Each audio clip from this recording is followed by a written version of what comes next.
आज यहाँ पर हम लेकर के आए हैं ट्रांसलेशन का पार्ट 3। जब भी हम किसी हिंदी वाक्य से अंग्रेजी बनाते हैं, अंग्रेजी वाक्य से हिंदी का वाक्य बनाते हैं, तो एक कहावत कही जाती है हिंदी में, कर्ता क्रिया कर्म ट्रांसलेशन वर्ब। यानी हमको वाक्य में ये पहचानना होता है कि कौन सा शब्द जो यहाँ पे आया है वो कर्ता है, कौन सा कर्म है, कौन सा क्रिया है, कौन सा शब्द सब्जेक्ट है, कौन सा ऑब्जेक्ट है, कौन सा वर्ब है। ये पहचानने के लिए इन सभी शब्दों की हमने यहाँ पर संक्षेप में थोड़ा बताया है कि हम कैसे पहचानें ट्रांसलेशन करते समय कि कौन सा शब्द सब्जेक्ट, वर्ब या ऑब्जेक्ट है। जैसे यहाँ पर पहला शब्द है हमारा कर्ता, सब्जेक्ट। सब्जेक्ट किसे कहते हैं? जिस वाक्य में किसी व्यक्ति, वस्तु या स्थान के बारे में बताया जाता है वह शब्द कर्ता यानी सब्जेक्ट कहलाता है। मान लीजिए पहला वाक्य है, he is giving me a book, वह मुझे पुस्तक दे रहा है। अब यहाँ में कार्य कौन कर रहा है? ही कर रहा है, तो ही यहाँ पर क्या हो गया? सब्जेक्ट। मान लीजिए जैसे यहाँ पर वर्ड है आपके Ram is writing a letter. अब यहाँ पे कार्य कौन कर रहा है? तो यहाँ पर राम काम कर रहा है, इसलिए राम क्या हो गया यहाँ पे? Subject. Paintha is a small village, Paintha एक छोटा सा गांव है। तो यहाँ पे किसके बारे में बताया जा रहा है? अब पैंठा के बारे में। तो यहाँ पर सब्जेक्ट क्या हो गया? Paintha. The Ramayana is a religious book, यानी जो रामायण है वो एक धार्मिक पुस्तक है। इसमें किसके बारे में बताया जा रहा है? रामायण के बारे में बताया जा रहा है। तो यहाँ पे सब्जेक्ट क्या हो गया? रामायण।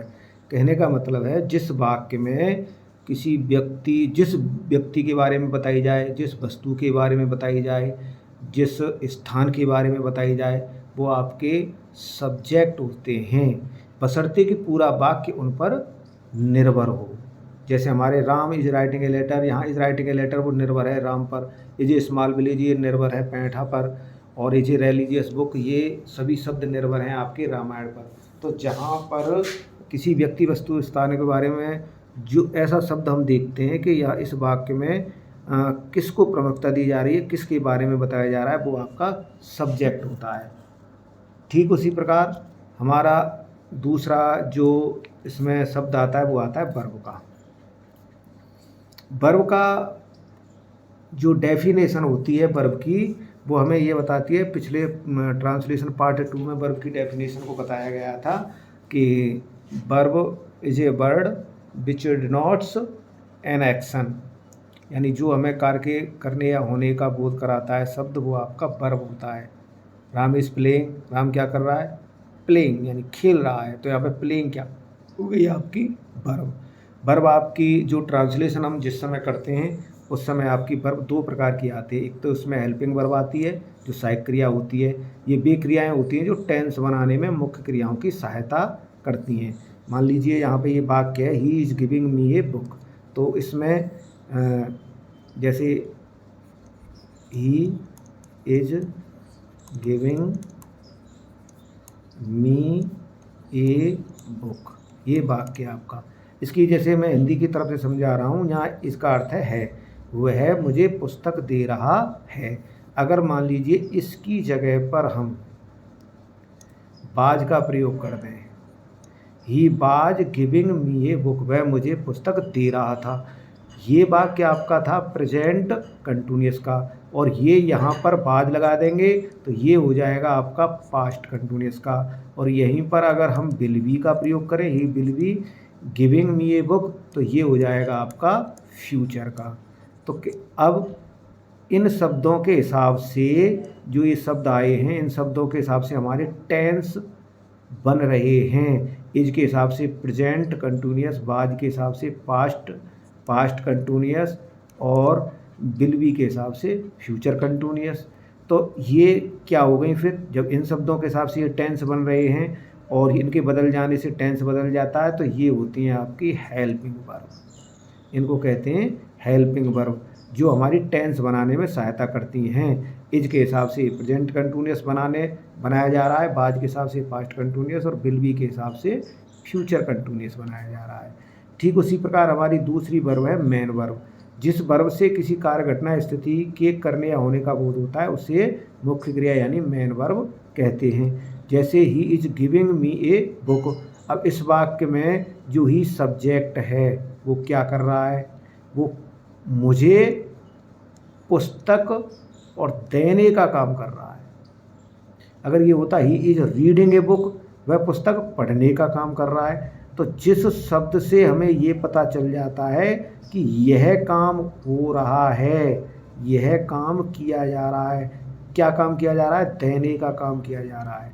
अगर मान लीजिए यहाँ पर जो दूसरा यहाँ पे मान लीजिए वाक्य आ जाए he is reading, he is reading, तो यहाँ पे वह जो सब्जेक्ट है वो क्या कर रहा है, पढ़ने का काम कर रहा है। पूरे वाक्य में एक ऐसा शब्द होता है जिसमें हमारे शरीर का कोई ना कोई अंग काम करता है। रीडिंग पढ़ने में मस्तिष्क काम करता है, गिविंग देने में हाथ काम करते हैं। तो ऐसा शब्द जिससे हमें किसी कार्य घटना या स्थिति के करने या होने का बोध होता है वो आपकी मेन वर्ब होती है। और जिससे टेंस बनाने में जो क्रिया सहायता करती है वो आपके हेल्पिंग वर्ब होती है। ठीक उसी प्रकार हमारा अगला है ऑब्जेक्ट। ऑब्जेक्ट का मतलब है कर्म। क्रिया की निश्चितता बताने वाले शब्दों को कर्म कहते हैं। क्रिया की निश्चितता बताने वाले शब्दों को कर्म कहते हैं। या कर्ता ने कोई कार्य किया है और उसका प्रभाव किस पर पड़ा है, किस व्यक्ति पर पड़ा है, किस वस्तु पर पड़ा है, वो व्यक्ति या वस्तु जिस पर प्रभाव पड़ा है वो आपके कर्म हो जाता है। ये हमेशा क्रिया के बाद लिखे जाते हैं। मान लीजिए जैसे एग्जाम्पल यहीं पर है, he is giving me a book. अब मैं इसे यहाँ पे समझा रहा हूँ आपको कि ही बीट्स रमेश, यहाँ पे सब्जेक्ट है ही, यह पीटता है। अब इसके द्वारा पीटने का काम किया गया है, यानी उसने किसको पीटा है, रमेश को। इसके द्वारा जो पीटने का काम किया गया है उसका प्रभाव किस पर पड़ा है, रमेश पर। तो कर्ता के द्वारा जब कोई कार्य किया जाए जिस व्यक्ति या वस्तु पर उसका प्रभाव पड़ता है वो आपके ऑब्जेक्ट होता है। Ravi reads a book. Ravi एक पुस्तक पढ़ता है। कर्ता कौन है, रवि है। सब्जेक्ट यहाँ पे रवि है क्योंकि काम कौन कर रहा है, रवि कर रहा है। क्या काम कर रहा है, पढ़ने का काम कर रहा है। रवि पढ़ता है। अब रवि के पढ़ने का जो कार्य हुआ है उसका प्रभाव किस पे पड़ा है, बुक पर। क्या पढ़ा है उसने, ए बुक। तो ये आपके ऑब्जेक्ट है। कहने का मतलब है कि कर्ता के द्वारा जो भी कार्य किया जाता है और जो प्रभाव उस पर पड़ता है, कर्ता के द्वारा जो कार्य किया गया है और उस पर जो भी प्रभाव पड़ता है वो आपका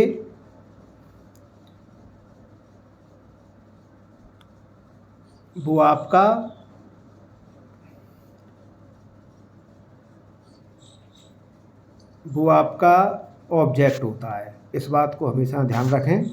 यानी कर्ता ने जो कार्य किया और उसका प्रभाव जिस पर पड़ा वो आपके ऑब्जेक्ट हो गया। ठीक उसी प्रकार हमारा अगला यहाँ पर वो है लिंकिंग वर्ब। दो तरीका के हमने वाक्य देखे यहाँ पे। जैसे मान लीजिए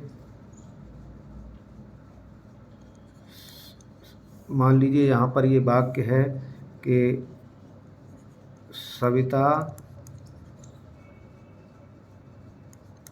इज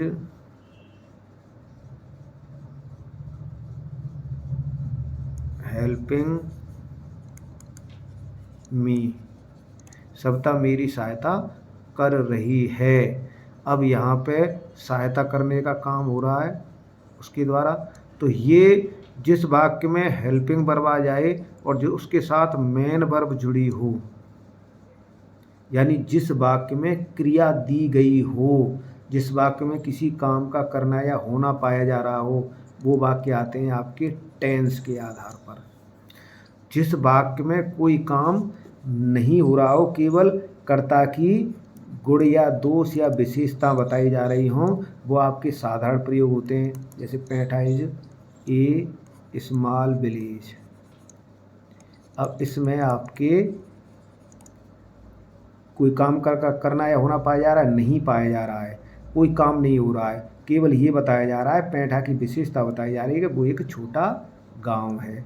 तो जिस वाक्य में कोई मुख्य क्रिया नहीं दी गई हो और किसी व्यक्ति, वस्तु या स्थान के बारे में, उसके गुण दोष के बारे में बताया गया हो, उनको लिंक करने की जो क्रिया होती है, यानी जोड़ने की जो क्रिया होती है, वो आपकी लिंकिंग वर्ब कहलाती है। जिन वाक्यों में ध्यान केवल ये है कि यहाँ पर इज हेल्पिंग जो आई है, यहाँ पर सहायता कर रहा है। जैसे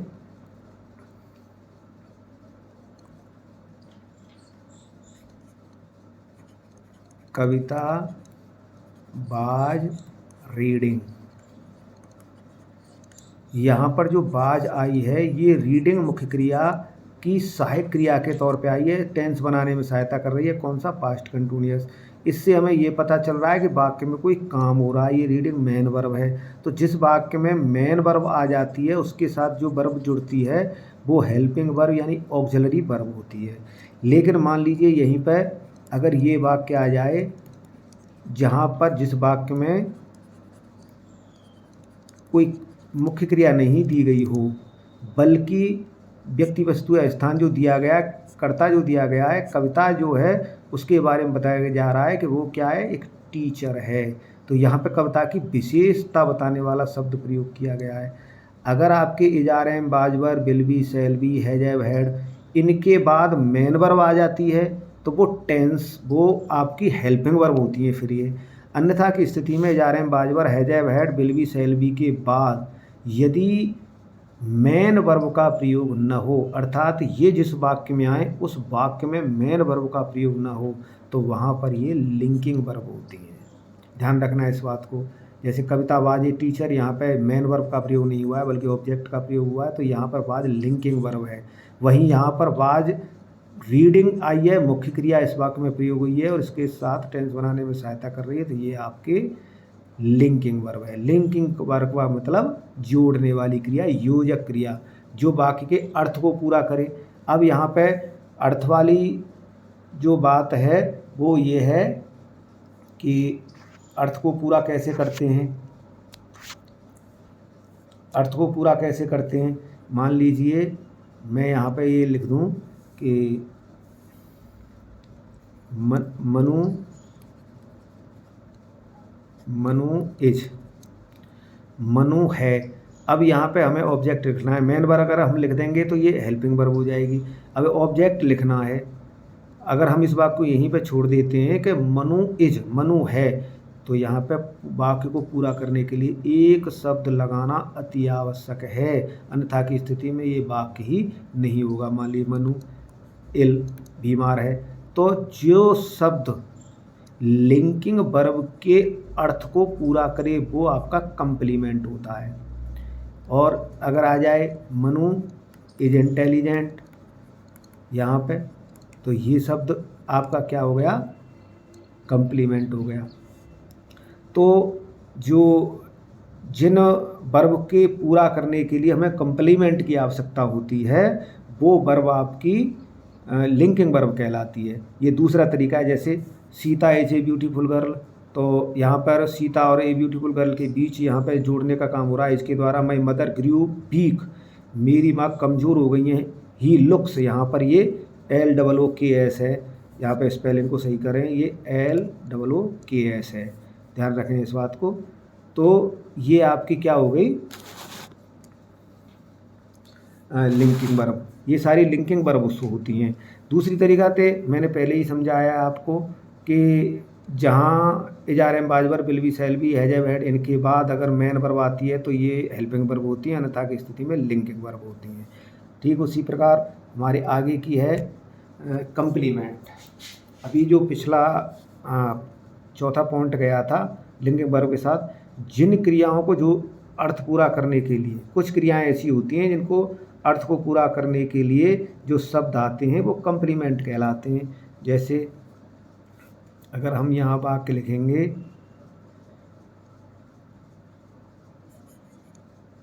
रेणु बाज, अब यहाँ पे ये बताना ज़रूरी है हमें, अगर यहाँ पे हम मेन वर्ब लिखेंगे तो वो फिर टेंस का वाक्य हो जाएगा, फिर ये हेल्पिंग वर्ब हो जाएगी। लेकिन यहाँ पे हमें नाउन, प्रोनाउन, एडजेक्टिव या कोई भी पार्ट ऑफ स्पीच ऐसा लिखना है जो रेणु की व्याख्या कर दे, रेणु के बारे में ये बता दे कि रेणु क्या थी। तो मान लीजिए रेणु इज ए डॉक्टर। अब यहाँ पर रेणु की विशेषता बताई जा रही है कि रेणु का पद बताया जा रहा है कि वो एक डॉक्टर थी, तो ये शब्द आपका कंप्लीमेंट है।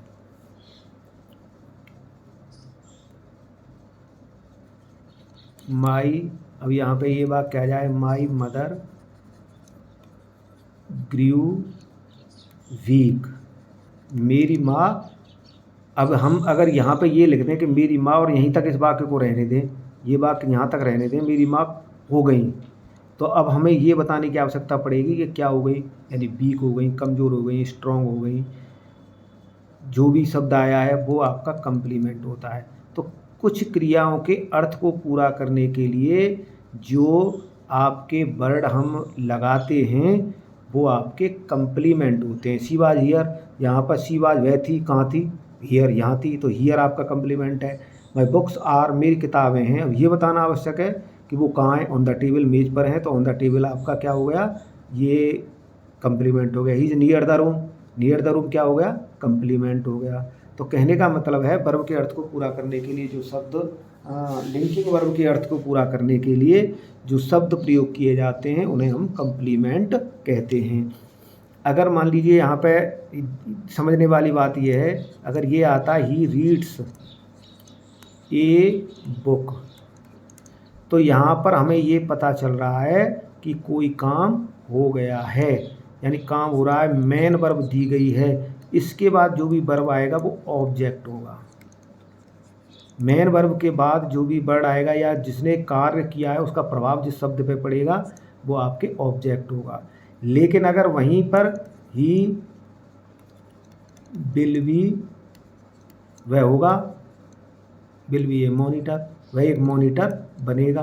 तो इसमें ये नहीं बताया जा रहा है कि काम क्या हो रहा है, बल्कि ये बताया जा रहा है कि वह आगे चल के ये पद ग्रहण करेगा। तो विल बी ये लिंकिंग वर्ब है और लिंकिंग वर्ब के अर्थ को पूरा करने के लिए जो शब्द आया है वो आपका कंप्लीमेंट है। तो लिंकिंग वर्ब के अर्थ को पूरा करने के लिए जो शब्द प्रयोग किए जाते हैं उन्हें कंप्लीमेंट कहते हैं, और मेन वर्ब के अर्थ के पूरा करने के लिए जो शब्द प्रयोग किए जाते हैं उन्हें ऑब्जेक्ट कहते हैं। यहाँ पर जो ऑब्जेक्ट वाला पार्ट आया था एक, ये जो दो ऑब्जेक्ट हैं इसको हम यहाँ पर देखते हैं कि क्रिया की जो कर्ता के द्वारा किया गया जो कार्य है उसका प्रभाव जिस पर पड़ता है वो कर्म होता है। अब कर्म आपके दो प्रकार के होते हैं, जैसे मान लीजिए यहाँ पे एग्जांपल दिया गया है, he is giving me a book. यहाँ पे इसको समझा रहा हूँ मैं, Ram is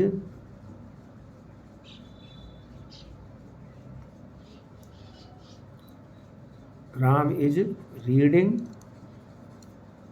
a letter. Ram एक पत्र पढ़ रहा है। तो यहाँ पर जो निर्जीव होता है उसे इनडायरेक्ट ऑब्जेक्ट कहते हैं। दो प्रकार के ऑब्जेक्ट होते हैं, एक डायरेक्ट ऑब्जेक्ट यानी निर्जीव और एक इनडायरेक्ट ऑब्जेक्ट यानी सजीव। तो ही इज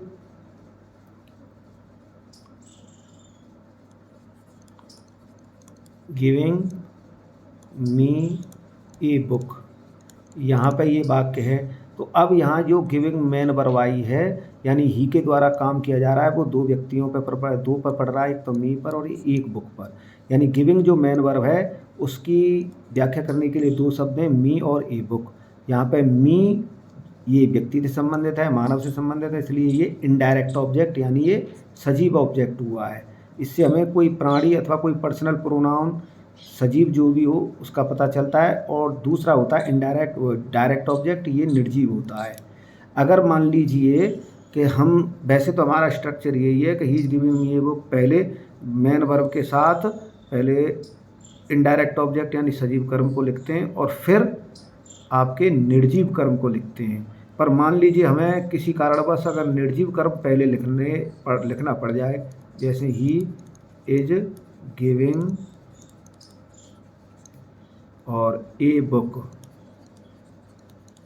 तो फिर इसके लिए हम पीछे जो सजीव कर्म को लिखेंगे तो 2 या 4 उसके सामने स्थिति के अनुसार लगा देते हैं। कहने का मतलब है कर्म दो प्रकार के होते हैं, सजीव और निर्जीव। पहले सजीव कर्म को लिखते हैं फिर निर्जीव कर्म को लिखते हैं। अगर वाक्य में मुख्य क्रिया के साथ पहले निर्जीव कर्म को लिखते हैं और सजीव कर्म को पीछे लिखते हैं तो उसके साथ 2 या 4 लगा देते हैं। अब यहाँ पे बस यही समझने वाली बात है कि जो